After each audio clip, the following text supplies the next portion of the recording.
Fala pessoal, aqui é o Rafa da Simped. Hoje nós vamos falar sobre um tema muito prevalente no pronto-socorro pediátrico, que é a otite média aguda. Você sabe quando tratar? Você sabe as indicações de antibiótico? Acompanhe a nossa aula aí para você descobrir.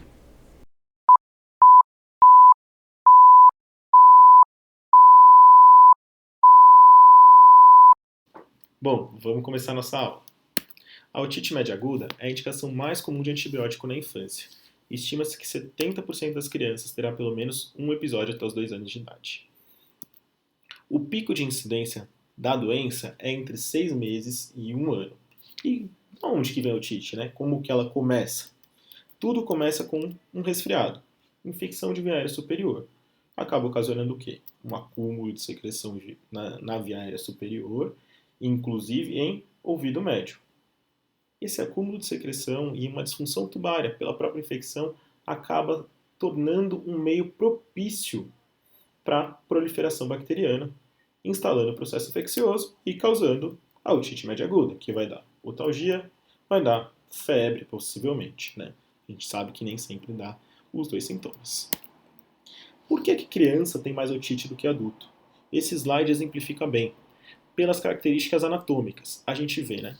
A tuba de Eustáquio da criança é mais retificada e estreita.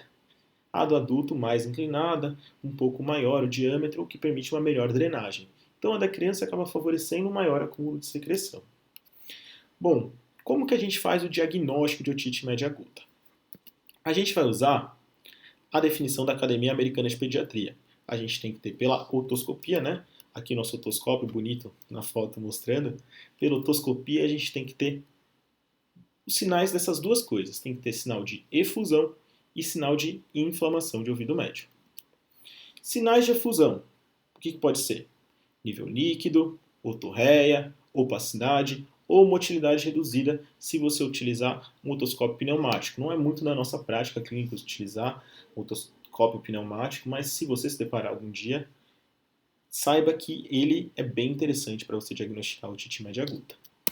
Quando a gente fala de sinais de inflamação, não é só na otoscopia, como eu falei anteriormente. A gente também pode ter sinais clínicos, como febre e otalgia. São os dois principais sinais clínicos de otite média aguda. E você também pode ter hiperemia de membrana, aumento de vascularização, o próprio abaulamento da membrana timpânica, que podem ser sugestivos numa otite média aguda. Aqui a gente tem três otoscopias para exemplificar. Essa primeira aqui à esquerda, superior, uma otoscopia normal. Você vê ali a membrana translúcida, consegue ver tudo bonitinho, nenhum sinal de inflamação. As outras duas você já vê uma membrana mais abaulada, mais avermelhada, com aumento de vascularização, que são sugestivas de otite média aguda.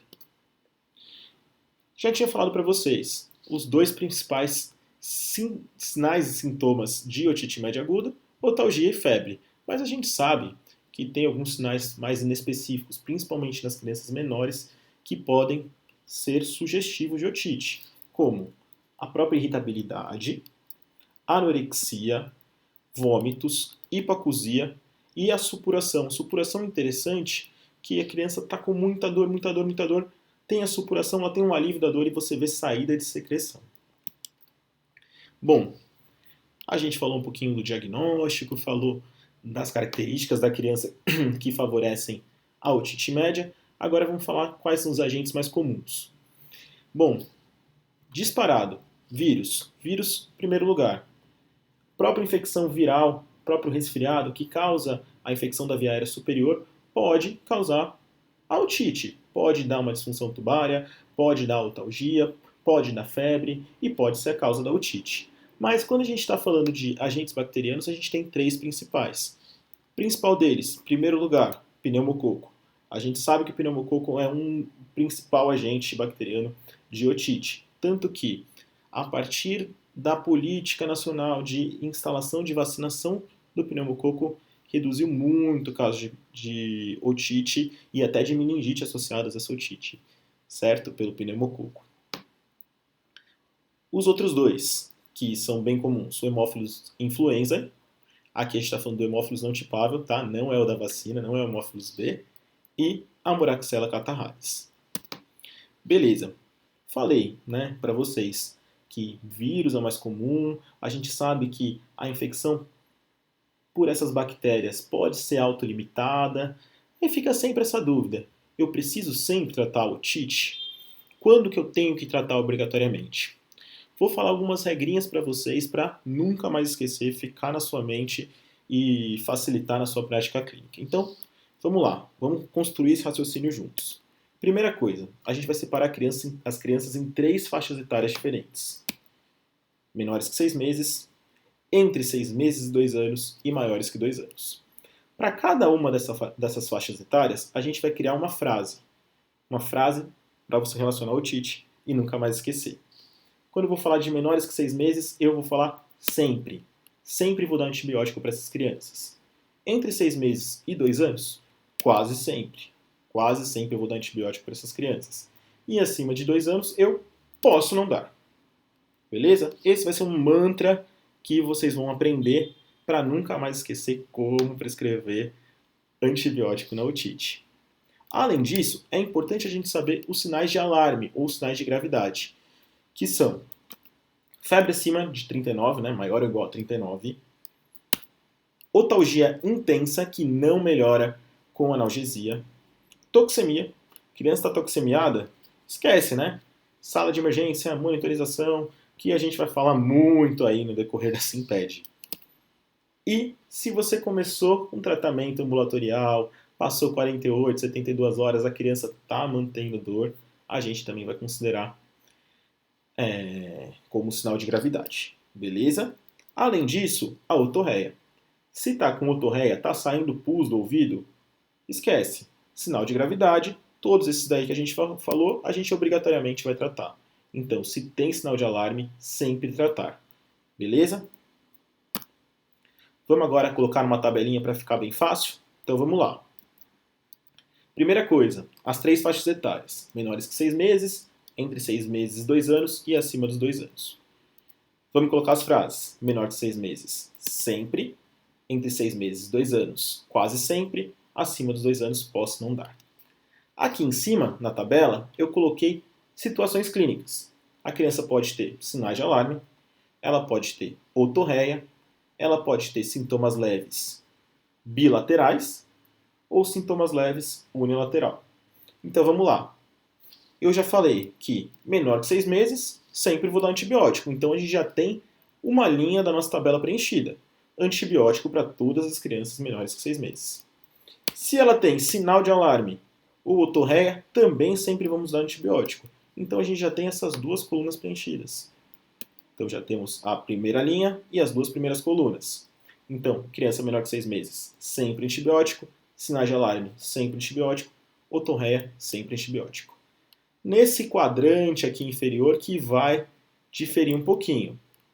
Entre 6 meses e 2 anos, se a gente tem uma otite unilateral, então, assim, só um ouvido acometido, com sintomas leves, não tem febre, menos 48, 72 horas de sintomas, não está toxemiada, a febre que eu digo, né, acima de 39, não é uma dor muito intensa, é uma dor que melhora com um analgésico, essa criança que tem sintomas leves, eu posso considerar dar alta para ela com lavagem nasal, pela própria infecção da via aérea superior, pela própria secreção formada, analgesia e reavaliar depois de 48, 72 horas para ver como que ela ficou. Ah, Rafa, está escrito antibiótico ou analgesia. E aí? Então eu posso dar antibiótico para essa criança.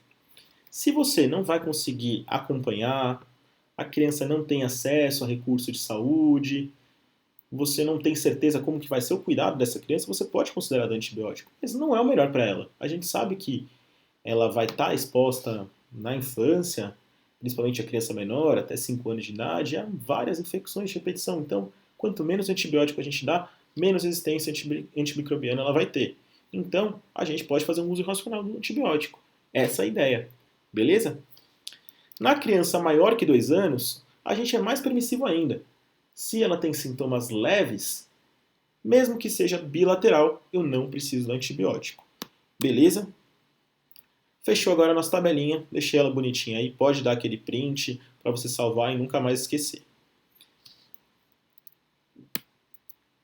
Bom, definimos quando a gente tem que dar antibiótico, quando a gente não tem que dar antibiótico. Mas e aí? Qual antibiótico a gente vai dar? O antibiótico de escolha, de primeira linha, disparado, primeiro lugar, amoxicilina. 50 mg por quilo, a gente deixa de 12 em 12 horas. Para via aérea superior, não tem discussão. 12 em 12 horas, sempre. Bem estabelecido, vários trabalhos, não tem problema nenhum. Tá bom? O tempo de tratamento vai depender um pouquinho. 5 a 10 dias. Daqui a pouco eu vou falar um pouco sobre isso. Se a gente está frente ao paciente com risco de resistência, ou seja, uso de antibiótico recente, se tem histórico de otite de repetição, se você está numa população que tem uma alta prevalência de resistência na comunidade, a gente, ou criança que frequenta creche, está sempre resfriada, com bastante catarro, essas crianças a gente vai considerar um risco de resistência e vai começar com um antibiótico um degrau acima. A gente está pensando aqui em pegar o pneumo parcialmente resistente, a gente dobra a dose da amoxicilina, de 90 a 100 mg por quilo, de 12 em 12 horas também, e o tratamento de 5 a 10 dias. Se a criança tiver esse uso recente, mais do que, menos que um mês de antibiótico, usou antibiótico no último mês, mais do que só dobrar a dose, a gente tem que acrescentar o clavulanato. Aí vai ficar com amoxicilina clavulanato, o popular clavulin, 90 mg por quilo, de 12 em 12 horas, e aí isso deixa também de 5 a 10 dias, a depender da idade da criança. Então, o tempo de tratamento. Se a criança é menor que 2 anos de idade, a gente vai usar esses 5 a 10 dias, a gente vai fazer os 10 dias mesmo. Vai tratar 10 dias de antibiótico para ela. Se ela for maior que 2 anos, eu posso fazer um tratamento um pouquinho mais curto, entre 5 a 7 dias. Aí vai depender da sua experiência, de como a criança evolui para você manter esse antibiótico. Se a criança tem alergia a penicilinas, lembrar que a amoxicilina é uma penicilina. Se for uma alergia grave, a gente vai dar azitromicina. Eu tenho que trocar de classe de antibiótico total. Eu vou sair da penicilina, vou para um macrolídeo. Se for uma alergia grave, né? Alguma anafilaxia ou angedema, alguma coisa assim do tipo. Uma alergia leve, urticária discreta, uma farmacodemia bem discreta que ela teve, a amoxicilina vezes anteriores, a gente vai trocar para um primo, né? A gente vai trocar para uma cefalosporina. A gente prefere usar a cefalosporina de segunda geração e aí você vai dar acetilcefuroxima. Se a criança não tolera antibiótico via oral, o que eu vou fazer? Difícil, né? Aí a gente tem que dar antibiótico intramuscular. Ceftriaxone é o antibiótico de escolha. A gente até faz tratamento mais curto, né? Tem literatura que embasa fazer 1 dia de ceftriaxone para tratar uma otite leve, ou até 3 dias com 50 mg por quilo intramuscular. Passou 48 a 72 horas de antibiótico, a criança tem que estar afebril e tem que ter melhorado do quadro, tem que ter passado a otalgia, tem que estar melhor. Se não tiver melhor, ela tem que voltar para o pronto-socorro. Então, se mantiver febre, ou está mantendo o quadro clínico de dor, ou teve alguma piora, a gente vai considerar falha de tratamento. Em caso de falha de tratamento, a gente tem que ampliar a antibiótico terapia. E aí fica como opção a amoxicilina clavulanato 90 mg por quilo.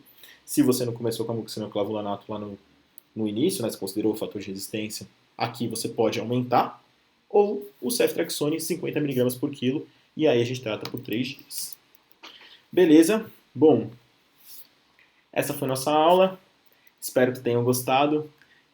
Dá um like aqui, vai lá no nosso canal, comenta no Instagram, fala o que você achou da aula.